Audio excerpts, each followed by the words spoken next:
जय हिंद दोस्तों, let's study 41 में आप लोगों का स्वागत है। मैं हूं घनश्याम यादव। दोस्तों, मेरे द्वारा आप लोगों को ऑल कंपटीशन से संबंधित प्रश्नों को हल कराया जा रहा है। और दोस्तों, सबसे पहले मेरे द्वारा आप लोगों को भारत का प्राचीन इतिहास पढ़ाया जा चुका है और अब मेरे द्वारा आप लोगों को मध्यकालीन भारत के बारे में पढ़ाया जा रहा है। और दोस्तों, अभी प्रेजेंट टाइम में हम लोग पढ़ रहे हैं दिल्ली सल्तनत के बारे में। और दोस्तों, मेरे द्वारा आप लोगों को बताया गया था कि दिल्ली सल्तनत पर 5 राजवंशों के द्वारा शासन किया गया था और वो भी अलग-अलग राजवंश हुआ करते थे। और दिल्ली सल्तनत में सबसे पहले मेरे द्वारा गुलाम वंश के बारे में पढ़ाया जा चुका है, जिसकी स्थापना कुतुबुद्दीन ऐबक के द्वारा 1206 ईस्वी में किया गया था। और दोस्तों, अब हम लोग पढ़ रहे हैं खिलजी वंश के बारे में, जिसकी स्थापना जलालुद्दीन खिलजी के द्वारा किया गया था और इसकी स्थापना 1290 में की गई थी। तो दोस्तों, एक बात और बताऊं मैं आपको कि अभी तक हम लोग विभाग के बारे में पढ़े जिसमें हम लोग 4 विभाग अभी तक देख लिए हैं। सबसे पहले विभाग आया था दीवाने अर्ज, जो विभाग था ये सैन्य विभाग हुआ करता था और बलबन के द्वारा ये लागू किया गया था। दूसरा था दीवाने वकूफ, ये व्यय विभाग हुआ करता था और जलालुद्दीन खिलजी के द्वारा लागू किया गया था। तीसरा विभाग था दीवाने मुस्ताखराज, दोस्तों ये कर विभाग हुआ करता था और यह विभाग अलाउद्दीन खिलजी के द्वारा बनाया गया था। और चौथा विभाग भी अलाउद्दीन खिलजी के द्वारा ही बनाया गया था और ये विभाग था दीवाने रियासत, जो कि आर्थिक विभाग हुआ करता था। और मैंने आपको बताया था कि दोस्तों 13 जून 1290 को जलालुद्दीन खिलजी के द्वारा खिलजी वंश की स्थापना की गई थी और उसके बाद 22 अक्टूबर 1296 को दिल्ली का सुल्तान अलाउद्दीन खिलजी बनता है। और दोस्तों, अलाउद्दीन खिलजी के द्वारा कुछ उपाधियां धारण किया जाता है, लेकिन उसमें जो मुख्य उपाधि हुआ करती थी वो थी सिकंदर ए सानी। आप इसको नहीं भूलेंगे। सिकंदर ए सानी जो उपाधि थी अलाउद्दीन खिलजी को मिली थी। और दोस्तों, अलाउद्दीन खिलजी आर्थिक और सैन्य सुधार के लिए जाना जाता है और इसने राजस्व नीति अपनाया, विभाग बनाया और बाजार मूल्य नियंत्रण व्यवस्था बनाया। ये भी ध्यान देंगे कि दिल्ली सल्तनत का वह प्रथम शासक था जिसके द्वारा बाजार मूल्य नियंत्रण व्यवस्था बनाया गया था और कार्य प्रणाली को सुदृढ़ किया, अधिकारी की नियुक्ति करता है और दोस्तों मंडियों का व्यवस्था करता है, यानी मार्केट में मंडी बनाता है। तो इस प्रकार अलाउद्दीन खिलजी के द्वारा काम किए जा रहे हैं। और आज देखिए कि अलाउद्दीन खिलजी के द्वारा हम लोग को क्या-क्या पढ़ने के लिए मिलता है। तो दोस्तों, मैं आपको बताऊं कि अलाउद्दीन खिलजी के टाइम में विद्रोह हुए थे और वो 3 विद्रोह हुए थे, जिसमें सबसे पहले नाम आता है अकत खां का विद्रोह, दूसरा है उमर खां का विद्रोह, तीसरा है हाजी मौला का विद्रोह। कहने का मतलब यह है कि अलाउद्दीन के टाइम में 3 विद्रोह हो रहे हैं। 1301 ईस्वी में अकत खां का विद्रोह, उमर खां का विद्रोह और हाजी मौला का विद्रोह।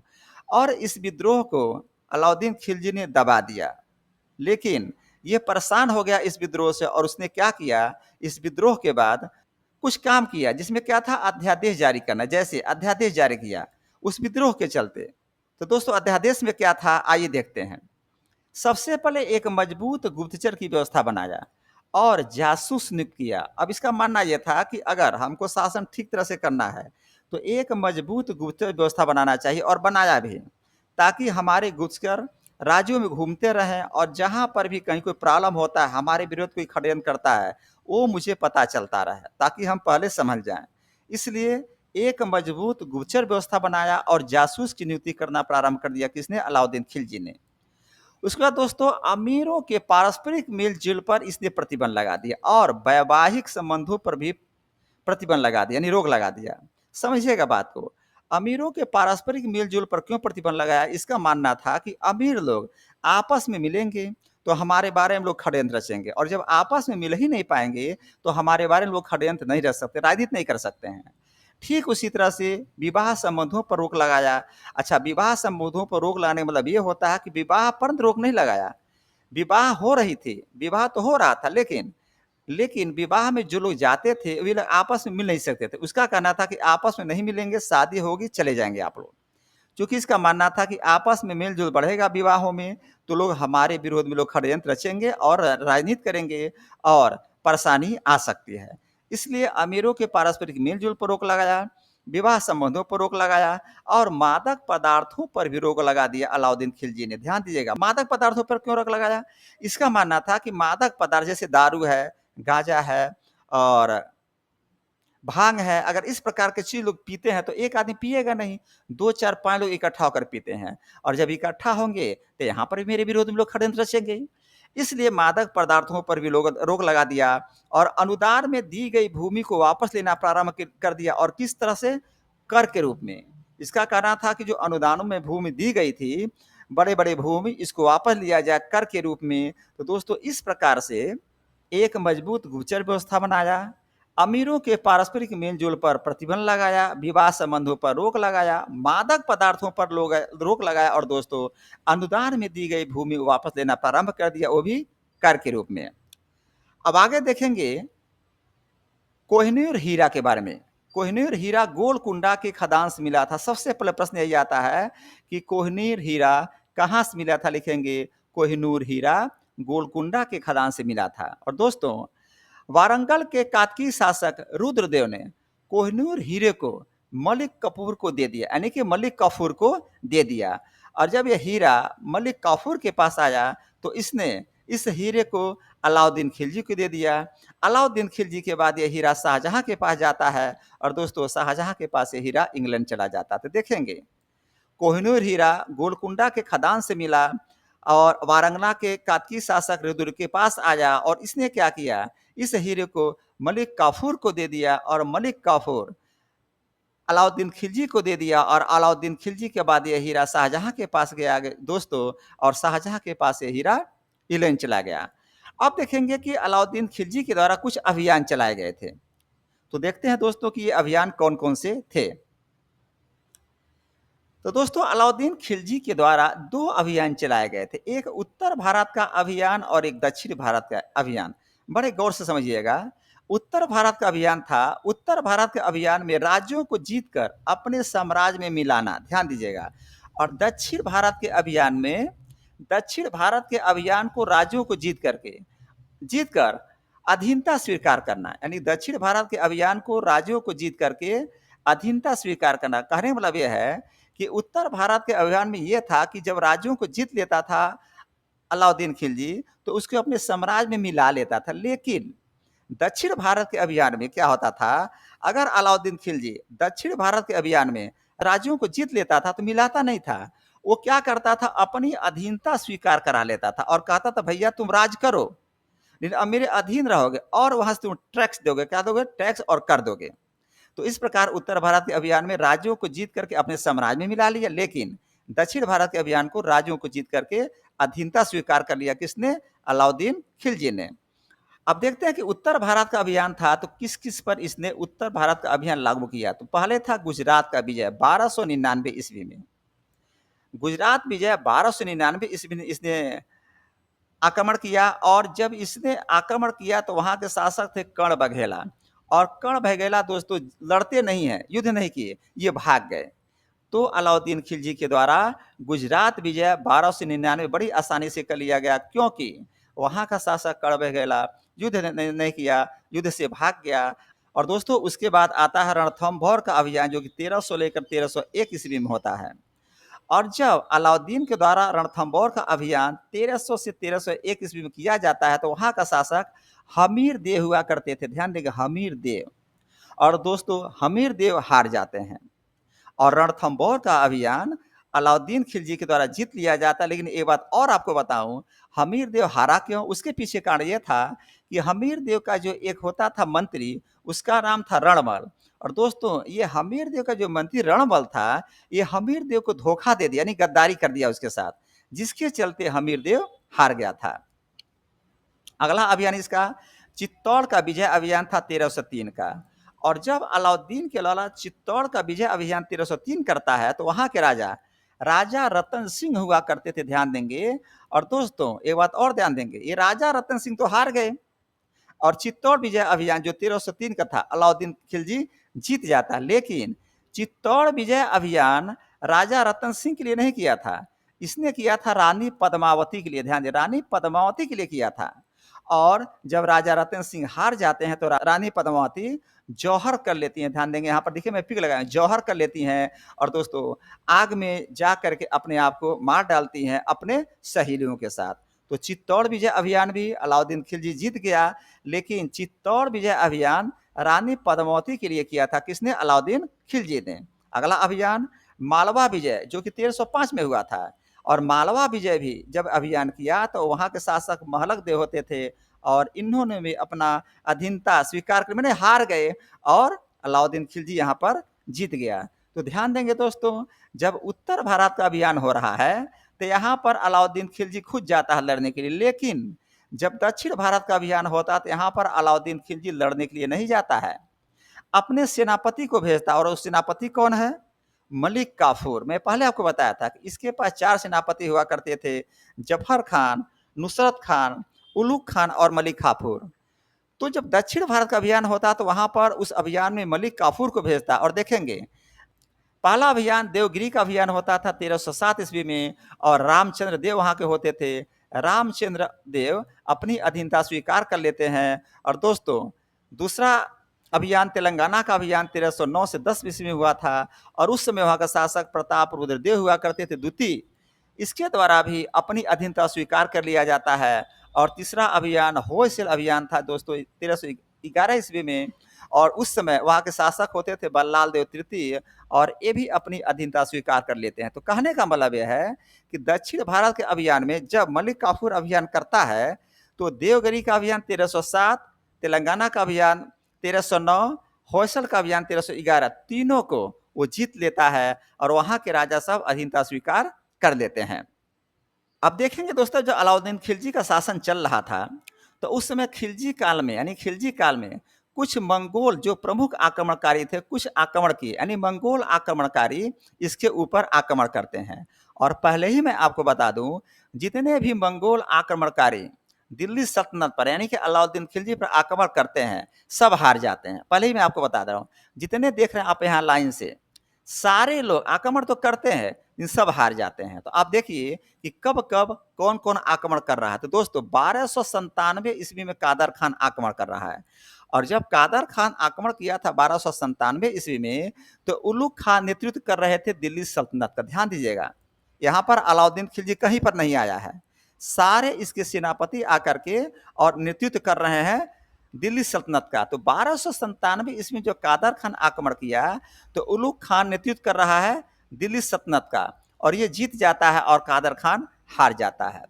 अगला 1299 में सल्दी आक्रमण करता है। सल्दी जफर खान नेतृत्व कर रहा है किसका? दिल्ली सल्तनत का। और जफर खान यहाँ पर जीत जाता है यानी कि इसके नेतृत्व में सेना जीत जाती है दोस्तों और यहाँ पर सल्दी हार जाता है।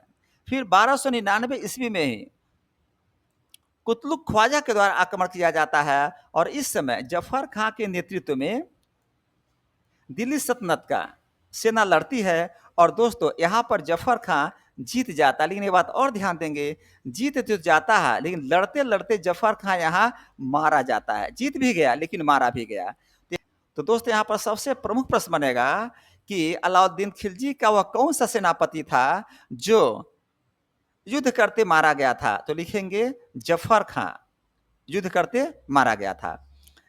तो दोस्तों फिर अगला है 1303 का अभियान और यह तरगी बेग के द्वारा किया जाता है और जो तरगी बेग आक्रमण किया तो दिल्ली सल्तनत दोस्तों ये भी फिर पराजित कर दिया था और तरगी बेग हार जाता है। और अगला है 1305 में अली बेग के द्वारा आक्रमण किया गया, तरतक के द्वारा आक्रमण किया गया, तरकी बेग के द्वारा आक्रमण किया गया। और दोस्तों जब तीनों लोगों के द्वारा आक्रमण किया गया था तो उस समय जो दिल्ली सल्तनत का नेतृत्व कर रहा था वो था मलिक काफूर। ध्यान दीजिएगा, मलिक काफूर के नेतृत्व में दिल्ली सल्तनत की सेना लड़ी और अली बेग को, तरतक को, तरगी बेग को हरा दिया। उसके बाद आता है 1306 का कुबक का अभियान और जो कुबक का अभियान हो रहा था दोस्तों तो उस समय दिल्ली सल्तनत की तरफ से मलिक काफूर ही नेतृत्व कर रहा था और मलिक काफूर जीत जाता है और कुबक हार जाता है। तो समझिएगा जितने भी मंगोल आक्रमणकारी थे सब हार गए थे और दिल्ली सल्तनत की तरफ से जो भी नेतृत्व कर रहा था सब लोग जीत गए थे। अब देखेंगे दोस्तों कुछ वास्तुकला के बारे में दिल्ली सल्तनत के। तो पहले आप देखेंगे अलाई दरवाजा। अलाई दरवाजा बहुत महत्वपूर्ण है ये। और अलाई दरवाज़ा दोस्तों, ये वास्तुकला का चमत्कार इसको कहा जाता है। अलाई दरवाज़ा किसके द्वारा बनवाया गया? अलाउद्दीन खिलजी के द्वारा बनवाया गया। सीरी का महल देखेंगे, सीरी का महल किसके द्वारा बनवाया गया? अलाउद्दीन खिलजी के द्वारा बनवाया गया। हजार खंबा महल किसके द्वारा बनवाया गया? अलाउद्दीन खिलजी के द्वारा बनवाया गया। उसके बाद जमियत ए खाना दोस्तों, इसी के द्वारा बनवाया जा रहा है। तो देखेंगे आप लोग, अलाई दरवाज़ा इस्लामी वास्तुकला का चमत्कार इसे कहा जाता है, जो अलाउद्दीन खिलजी बनाया था। और दोस्तों, सीरी का किला भी अलाउद्दीन खिलजी के द्वारा ही बनवाया गया था। उसके बाद हजार खंबा महल इसी के द्वारा बनवाया गया, और जमायत खाना मस्जिद भी इसी के द्वारा बनवाया गया था। और एक बात और देखेंगे, जो अलाई दरवाज़ा है दोस्तों, अलाई दरवाज़ा एक कुतुब मीनार का प्रवेश द्वार हुआ करता था। ध्यान दीजिएगा, अलाई दरवाज़ा पहले तो इस्लामी वास्तुकला का चमत्कार था, और दूसरी बात यह है कि अलाई दरवाज़ा कुतुब मीनार का प्रवेश द्वार हुआ करता था। और दोस्तों आगे देखेंगे, मार्को पोलो इसी के शासन काल में भारत आया था। ये भी ध्यान दीजिएगा, मार्को पोलो इसी के शासन काल में भारत आया था। और ये भी ध्यान देंगे कि इसके पास नहीं आया था, वो दक्षिण भारत में आया था। ऐसा नहीं था कि अलाउद्दीन के पास आया था, नहीं। मार्को पोलो आया इसी के शासन काल में, लेकिन दक्षिण भारत में आया था। और दोस्तों इसके बाद आता है मुबारक शाह। अब हम लोग पढ़ेंगे कुछ तथ्य मुबारक शाह खिलजी के बारे में। तो दोस्तों, मुबारक शाह खिलजी 1316 से लेकर के 1320 तक शासन किया था, और मुबारक शाह खिलजी आखिरी शासक हुआ करता था। ध्यान दें, खिलजी वंश का आखिरी शासक मुबारक शाह हुआ था। तो दोस्तों, मुबारक शाह खिलजी वंश का आखिरी शासक था, और यह स्वयं को खलीफा कहता था। ध्यान दीजिएगा, खलीफा बहुत बड़ा पद होता था, जो दोस्तों धर्मगुरु का पद होता था। लेकिन यह धर्मगुरु को यानी खलीफा को नहीं मानता, तो खुद कहता कि मैं ही खलीफा हूँ। यह स्वयं को खलीफा मानता था, और स्त्री का वस्त्र पहन करके दोस्तों दरबार में आ जाया करता था। और तो यह स्वयं को खलीफा कह रहा है, स्त्री का वस्त्र पहन कर आ रहा है, और इसी के प्रधानमंत्री खुसरो खां ने इसकी हत्या कर दिया, और खुद राजगद्दी पर बैठ गए। कब? 1320 ईस्वी में। ध्यान देंगे, इसी के प्रधानमंत्री यानी कि मुबारक शाह खिलजी के ही प्रधानमंत्री खुसरो खां ने 1320 ईस्वी में मुबारक शाह खिलजी की हत्या कर देता है, और खुद शासक बन जाता है। यहाँ पर देखेंगे, शासक बन जाता है।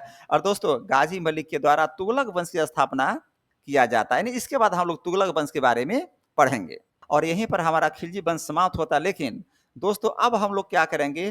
प्रश्न और उत्तर बनाएंगे। और दोस्तों, आज का जो प्रश्न उत्तर बनेगा, आज के प्रश्न उत्तर में ऐसे प्रश्न उत्तर शामिल होंगे जो प्रीवियस ईयर में प्रश्न उत्तर पूछे जा चुके हैं बहुत सारे एग्जामों में। तो दोस्तों आइए अब चलते हैं, आज का प्रश्न उत्तर बनाना प्रारंभ करते हैं। तो दोस्तों, आज का सबसे पहले प्रश्न बन रहा है, अलाउद्दीन खिलजी के समय में किसके किसके द्वारा विद्रोह किया गया था? तो लिखेंगे, अकत खां का विद्रोह था, उमर खां का विद्रोह था, और दोस्तों हाजी मौला का विद्रोह हुआ करता था। नेक्स्ट क्वेश्चन बना, अलाउद्दीन खिलजी के द्वारा अध्यादेश लगाकर कौन कौन सा काम किया गया? तो लिखेंगे, एक मजबूत गुप्तचर व्यवस्था बनाया गया, और दोस्तों जिसमें जासूसों की नियुक्ति की गई। उसके बाद अमीरों के पारस्परिक मेल जोल को खत्म किया गया, एवं विवाह संबंधों पर भी रोक लगाया गया, मादक पदार्थों पर रोक लगाया गया। और दोस्तों, अनुदान में दी गई भूमि को वापस लेना, यानी कि अनुदान में जो भूमि दी गई थी पहले, उसको वापस लिया जाने लगा, और दोस्तों उसे कर के रूप में वापस दिया जाने लगा। नेक्स्ट क्वेश्चन बना, मलिक काफूर को कोहिनूर हीरा कहाँ से मिला था? लिखेंगे, मलिक काफूर को कोहिनूर हीरा वारंगल के कातकीय शासक रुद्रदेव के द्वारा मिला था।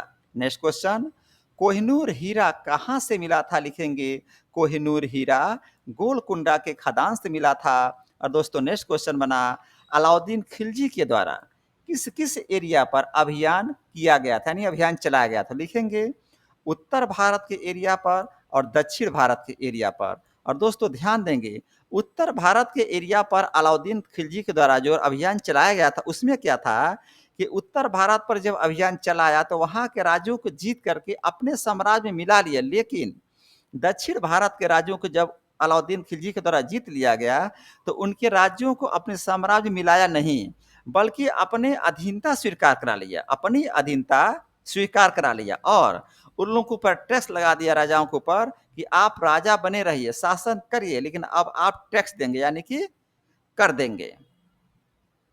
नेक्स्ट क्वेश्चन बना, उत्तर भारत का गुजरात अभियान किसके साथ में किया गया था? लिखेंगे कर्ण बघेला के। और ये दोस्तों ये 1299 ईस्वी में हुआ था। तो उत्तर भारत का गुजरात अभियान कर्ण बघेला जब वहां पर शासन किया करते थे उस समय किया गया था, और ये था 1299 ईस्वी में। और दोस्तों नेक्स्ट क्वेश्चन बना, उत्तर भारत का रणथंभौर अभियान किसके साथ में किया गया था? तो लिखेंगे हमीर देव। कहने का मतलब यह है कि उत्तर भारत का रणथंभौर अभियान 1300 ईस्वी से 1301 ईस्वी में हुआ था। और जब रणथंभौर अभियान अलाउद्दीन खिलजी के द्वारा किया गया था तो वहां के राजा कौन हुआ करते थे?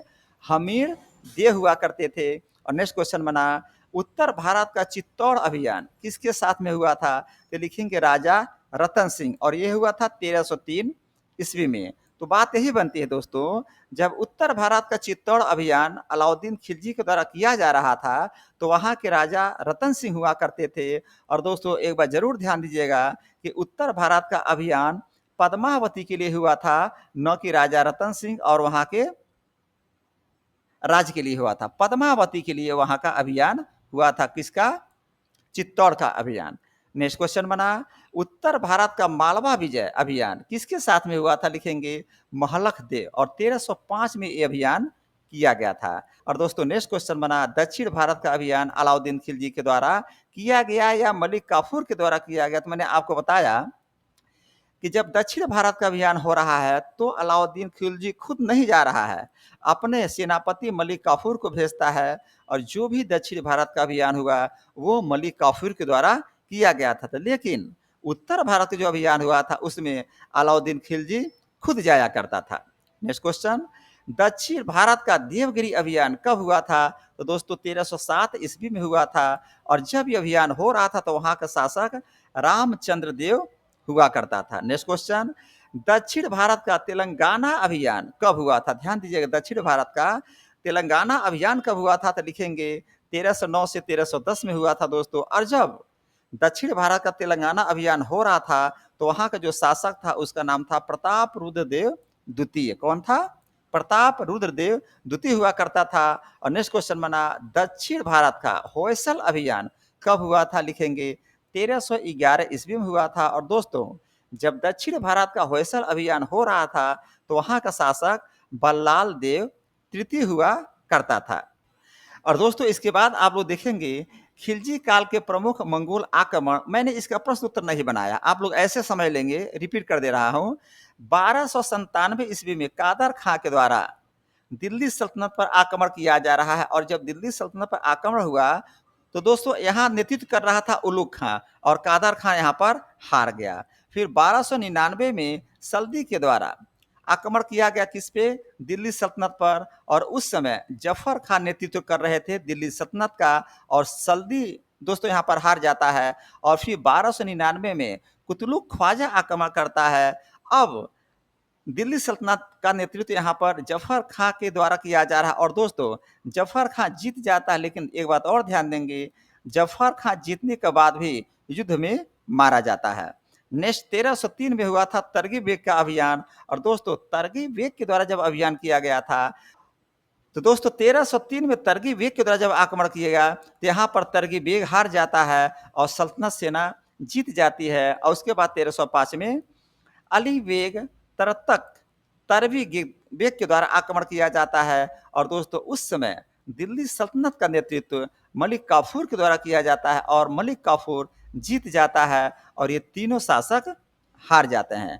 फिर 1306 में कुबक के द्वारा आक्रमण किया जाता है। और दोस्तों इस समय दिल्ली सल्तनत का नेतृत्व मलिक काफूर के द्वारा किया जा रहा है। और दोस्तों यहाँ पर मलिक काफूर जीत जाता है और कुबक हार जाता है। तो दोस्तों प्रश्न उत्तर आप लोग बना लेंगे, चूंकि बहुत लंबा चौड़ा हो जाता, बहुत टाइम लग जाता, इसलिए मैंने आप लोगों को एज एट ही ऐसे ही बता दिया। और मैं पहले बताया भी था कि यहाँ पर मंगोल आक्रमण हो रहा है और सारे मंगोल आक्रमणकारी हार जाते हैं।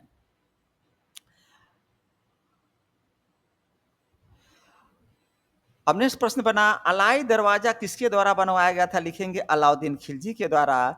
सीरी का किला किसके द्वारा बनवाया गया था? लिखेंगे सीरी का किला अलाउद्दीन खिलजी के द्वारा बनवाया गया था। नेक्स्ट क्वेश्चन, हजार खंबा महल किसके द्वारा बनवाया गया था? लिखेंगे हजार खंबा महल अलाउद्दीन खिलजी के द्वारा बनवाया गया था। नेक्स्ट क्वेश्चन बना, जमायत खाना मस्जिद किसके द्वारा बनवाया गया था? लिखेंगे अलाउद्दीन खिलजी के द्वारा बनवाया गया था। और दोस्तों नेक्स्ट क्वेश्चन बना, मार्को पोलो कहाँ पर आया था? तो ध्यान दीजिएगा, मार्को पोलो आया तो था भारत में, लेकिन दक्षिण भारत में आया था। ये अलाउद्दीन खिलजी के दरबार में नहीं आया था। लेकिन एक बात और ध्यान दीजिएगा, जब अलाउद्दीन खिलजी का दिल्ली सल्तनत पर शासन चल रहा था, उसी समय मार्को पोलो यहाँ पर आया था। नेक्स्ट क्वेश्चन, खिलजी वंश का अंतिम शासक कौन था? लिखेंगे मुबारक शाह। नेक्स्ट क्वेश्चन, खिलजी वंश का वह कौन सा शासक था जो अपने आप को खलीफा समझता था? दोस्तों मुबारक शाह। ये कहता था खलीफा कोई नहीं, खलीफा मैं ही हूँ। नेक्स्ट क्वेश्चन, खिलजी वंश का वह कौन सा शासक था जो दरबार में स्त्री वस्त्र पहनकर आता था? तो दोस्तों इसका नाम है मुबारक शाह।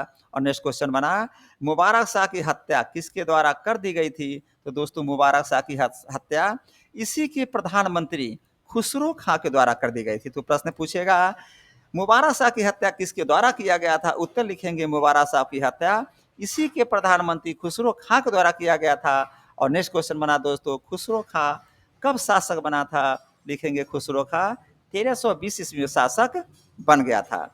अब दोस्तों मेरे द्वारा अब ऐसे प्रश्न उत्तर को हल कराया जाएगा जो प्रीवियस ईयर में पूछे गए प्रश्न हैं, वो चाहे ग्रुप डी का हो, एसएससी का हो, एनटीपीसी का हो, यूपीपीएससी का हो, एनडीए का, मतलब किसी भी एग्जाम में प्रश्न पूछे गए हैं।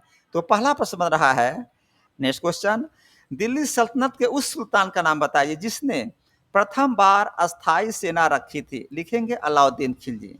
और दोस्तों ये प्रश्न एसएससी में पूछा गया है 2019 में।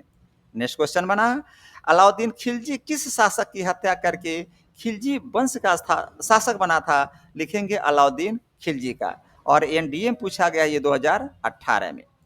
नेक्स्ट क्वेश्चन, अलाई दरवाजा किसका मुख्य द्वार था? तो दोस्तों आपको पता है अलाई दरवाजा कुतुब मीनार का मुख्य द्वार हुआ करता था। और दोस्तों यूपी पीसीएस में पूछा गया 2015 में। नेक्स्ट क्वेश्चन, अलाई दरवाजा का निर्माण किस सुल्तान के द्वारा करवाया गया था? लिखेंगे अलाउद्दीन खिलजी के द्वारा। अलाई दरवाजा का निर्माण अलाउद्दीन खिलजी के द्वारा करवाया गया था दोस्तों। और ये एनटीपीसी के 2021 में पूछा गया है। और नेक्स्ट क्वेश्चन बना, अलाउद्दीन खिलजी के उस प्रसिद्ध सेनापति का नाम बताइए जिसकी मृत्यु मंगोल के विरुद्ध लड़ते हुए हो गई थी। मैंने बताया था कि बहुत महत्वपूर्ण क्वेश्चन, इस जरूर याद रखिएगा। उसका नाम है दोस्तों जफर खां। और ये पूछा गया है एसएससी 2013 में। नेक्स्ट क्वेश्चन बना, उस सुल्तान का नाम बताइए जो कि नया धर्म चलाना चाहता था लेकिन उलेमाओं के द्वारा उसका विरोध कर दिया गया। उसका नाम है अलाउद्दीन खिलजी। और दोस्तों यूपी पीसीएस में पूछा गया 2015 में। नेक्स्ट क्वेश्चन, उस सुल्तान का नाम बताइए जिसने अपने आप को खलीफा घोषित कर दिया था? तो दोस्तों लिखेंगे मुबारक शाह खिलजी। इसने अपने आप को खलीफा घोषित कर दिया था। ये खलीफाओं को नहीं मानता, कहता था कि मैं ही धर्म गुरु हूँ, यानी कि मैं ही खलीफा हूँ। तो दोस्तों ये प्रश्न ग्रुप डी में पूछा गया है।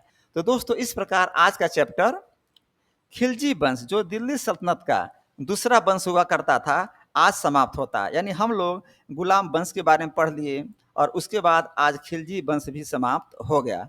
तो दोस्तों मैं कहूँगा चैनल को सब्सक्राइब करिए, लाइक करिए और कमेंट करिए। और दोस्तों जो बच्चे चैप्टर पूरा पढ़ नहीं पाए हैं प्राचीन इतिहास चाहे मध्य भारत इतिहास, वो प्लेलिस्ट में जा करके पूरा चैप्टर को पढ़ सकते हैं। इसी के साथ आज का चैप्टर समाप्त होता है। जय हिंद, जय भारत।